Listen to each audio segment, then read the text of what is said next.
જબરજસ્ત એક ભૂવસ્ત્રની અંદર રિઝલ્ટ એમઆઈ લાઇફસ્ટાઇલની પ્રોડક્ટનું લીધેલું છે.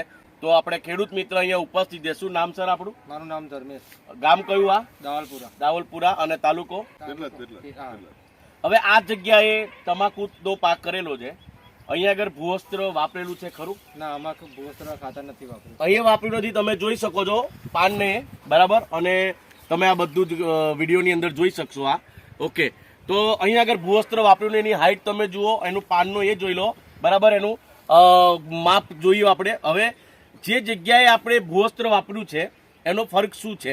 હવે તમે તમાકુ જે રોપી એમાં આ તમાકુ ક્યારે રોપી? આ મારાથી એક દિવસ અગાઉ છે અને મારી એક દિવસ મોડી રોપાઈ. ઓકે. એને કયું નામ કયું કે છે? ગુજરાત 7 નંબર તમાકુ છે. ઓકે. અને તમારે છે એ ગુજરાત 7 જ છે. ઓકે. તો હવે આપણે એમના ખેતરમાં જઈએ અને એમણે આ જ તમાકુ ગુજરાત 7 નંબરની વાપરી છે. શું ફરક છે બંનેમાં એ જોઈશું. તો આપણે ચલો ખેડૂત મિત્રો ત્યાં આગળ જઈએ છીએ. આપણે બીજા ખેતરમાં આવ્યા. જે આ ખેતર કોનું છે? આ મારું પોતાનું ખેતર. આ એમનું પોતાનું ખેતર છે.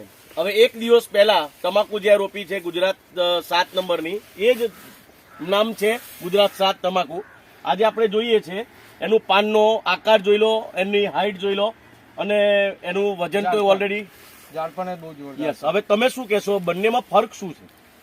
આ લાઈફમાં પહેલી વખત આટલું મોટું પાંદું અમારા ખેતરમાં છે.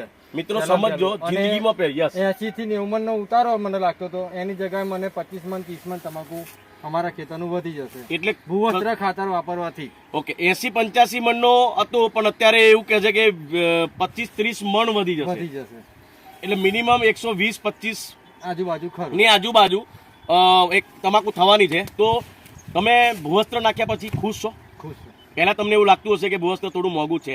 એ તો મને હવે તમે શું કહેશો કે મોંઘું છે તો એની સામે રિઝલ્ટ પણ છે કે નહીં?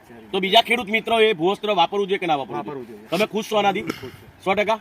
ઓકે. તો તમે ખેડૂત મિત્રોને શું સંદેશ આપશો ભૂવસ્ત્ર વિશે? શું ભૂવસ્ત્ર ખાતર વાપરવાથી રિઝલ્ટ તો સારું જ મળે છે અને પાંદે બધા પાકોમાં વપરાય એવું છે. પાછું એવું નહીં કે એક પાકમાં, બધા જ પાકમાં વપરાય ભૂવસ્ત્ર ખાતર. મિત્રો આપણે હવે જુઓ એનું વજન અને એની હાઈટ તમે જોઈ શકો છો. અહીંયા આગળ એનું પાન તમે જુઓ, એનો આકાર જુઓ, અને કેટલું વજન એક સાથે.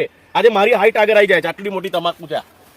કોઈ પણ ખેડૂત હોય, આ તમાકુ નહીં, કોઈ પણ પાકની અંદર ભૂવસ્ત્ર, MI spray, BB7 product organic છે. મિત્રો આવનારા સમયમાં ખેડૂતોને ઉપજ વધારવી હોય, જમીન સારી